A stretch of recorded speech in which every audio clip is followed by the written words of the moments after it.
నమస్తే అన్న. Hi hi. అన్న, మూసీ నది దగ్గర 5,000 కోట్లు ఖర్చు పెట్టి గాంధీ విగ్రహాన్ని నిర్మిస్తుంది ఇప్పుడున్న కాంగ్రెస్ గవర్నమెంట్. దానికి అనుకూలంగా కొద్దిమంది జై కొడుతున్నారు, నిర్మించాలంటున్నారు. మరి కొద్దిమంది మెయిన్ గా గాంధీ గారి వాళ్ళ మున్మనవుడు కూడా ట్వీట్ అయితే వేశారు ట్విట్టర్ ద్వారా. ప్రజల్ని రోడ్డు మీద పడేసి ప్రజల్ని ఇల్లులు కూల్చేలాగుంటే గాంధీ గారి విగ్రహాన్ని అయితే నిర్మించే అవకాశం కూడా లేదు. నిజంగా గాంధీ గారు బ్రతుకున్నా సరే ఆయన కూడా అదే కోరుకుంటారు, ప్రజల్ని ఏడిపించి విగ్రహాన్ని పెట్టాలని కూడా ఆయన అయితే కోరుకోరని కూడా మరి ఆయన చెప్పారు. మరి ఇప్పుడున్న గవర్నమెంట్ ఏ విధంగా తీసుకోవచ్చు, మరి మీరు ఏ విధంగాను ఏమనుకుంటున్నారు?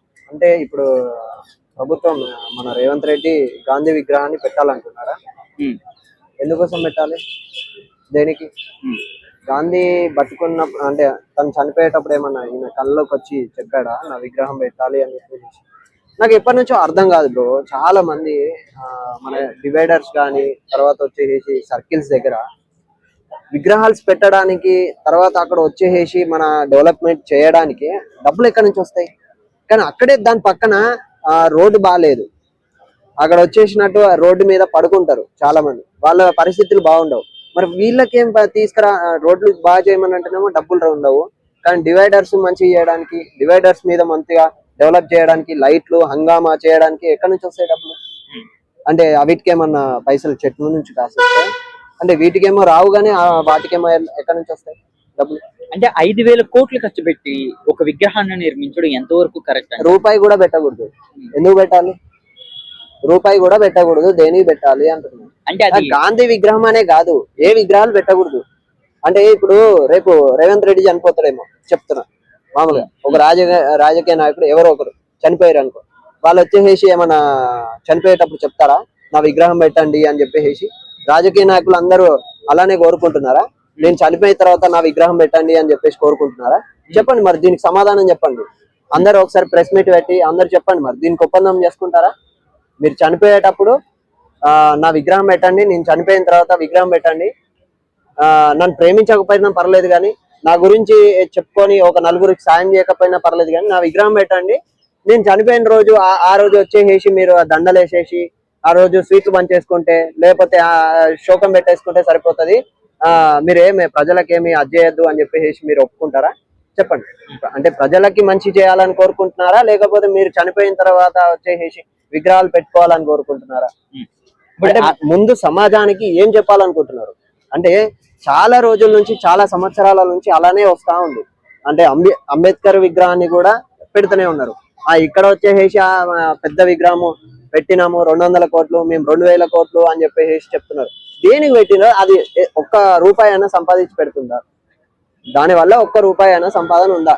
చెప్పండి. దాని లోపల స్టడీ అని చెప్పేసి ఒక లైబ్రరీ పెడతా అన్నారు, అంబేద్కర్ లైబ్రరీ పెడతా అన్నారు. మరి ఏమైంది? అంబేద్కర్ విగ్రహాన్ని పెద్ద పెట్టేసి, అంటే చిన్న చిన్న విగ్రహాలు సరిపోతున్నాయా? అంటే పెద్ద విగ్రహం పెట్టాలా? ఎందుకు ఇవన్నీ? ఎందుకు అవసరమా?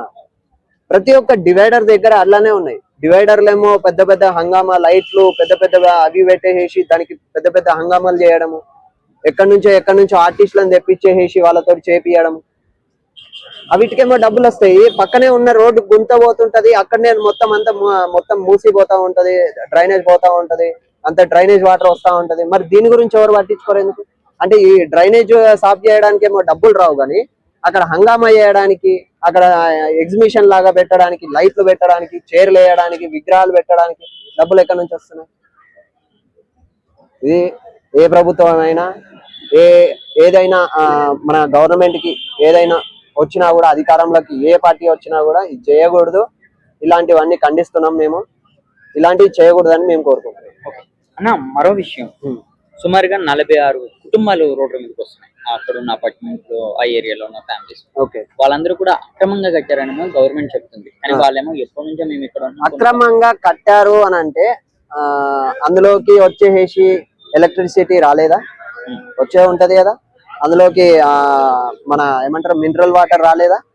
మరి ఇవన్నీ అక్రమంగా కట్టినప్పుడు ఇప్పుడు ఒక ఏమంటారు ఎలక్ట్రిసిటీ మీటర్ తీసుకోవాలంటే వచ్చి సర్వే చేస్తారు, ఇక్కడ కరెక్టే ఉందా, లేకపోతే ఈ లొకేషన్ కరెక్ట్ ఉందా, అడ్రస్ కరెక్టేనా, ఈ డాక్యుమెంట్స్ కరెక్ట్ ఉన్నాయా లేదా అని చెప్పేసి పర్మిషన్ తీసుకునేటప్పుడే అది మనకి తెలిసిపోయింది. మరి ఇవన్నీ మొత్తం అయిపోయినాయి అంటే మీరు చెప్తున్నట్టు కొన్ని వందల కుటుంబాలు ఉన్నాయని చెప్పేసి చెప్తున్నారు. అంటే 46. 46 కుటుంబాలు ఉన్నాయి, 46 ఇల్లులు ఉన్నాయి అని చెప్పేసి చెప్తున్నారు. అంటే 46 ఇండ్లకి ఎలా వచ్చింది మరి?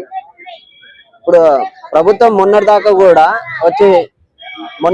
వచ్చేసి కూడా హైడ్రా అని పెట్టేసి మొత్తం అన్ని పెద్ద పెద్ద బిల్డింగ్లు కులగొట్టింది. అరే కులగొట్టిరు మీరు, ఓకే. అంటే వాళ్ళు అక్రమంగా కట్టుకున్నారా అని అంటే అక్రమంగా ఏం కట్టుకోలేదు కదా.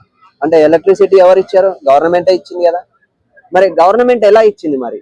ఆ డాక్యుమెంట్లు చూడకుండానే వచ్చిందా? మరి ఎలాంటి అంటే ఇప్పుడు అప్పుడు ఉన్నటువంటి అధికారులు ఎవరైతే తప్పు చేశారో మరి వాళ్ళ మీద ఎందుకు తీసుకోలేదు? ఎంతమంది మీద తీసుకున్నారు చర్య? ఎంతమంది మీద తీసుకున్నారు? ఎంతమందిని సస్పెండ్ చేశారు? కాబట్టి అంటే పేదల మీద పడడమే తప్ప పెద్దోళ్ళ మీద పడడం లేదు. మళ్ళీ వచ్చేసి ఈ తప్పిదం జరగడానికి కారణం ఎవరు? అధికారులన్నీ మరి సస్పెండ్ చేశారా? మరి సస్పెండ్ చేయలేదు. ఇప్పుడు అక్కడ వచ్చేసి మీరు 46 కుటుంబాలు అంటున్నారు. 46 కుటుంబాలకి ఇల్లు కట్టడానికి పర్మిషన్ ఇచ్చింది ఎవరు? అధికారులు. మరి అధికారులన్నీ సస్పెండ్ చేయాలి కదా.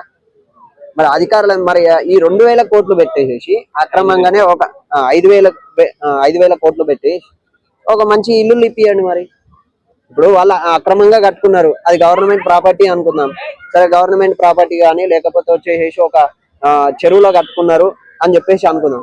వాళ్ళని ఖాళీ చేపించేసి మరి ఇంకో దగ్గర ప్లేస్ ఇప్పించేసి ఇప్పియండి. అంతేగాని వాళ్ళని ఉన్న ఇల్లు కూలగొట్టేసేసి ఇప్పుడు అక్కడ నేను విగ్రహం పెట్టేస్తాను, అది పెట్టేస్తాను, ఇది పెట్టేస్తామని అంటే బాగుండదు.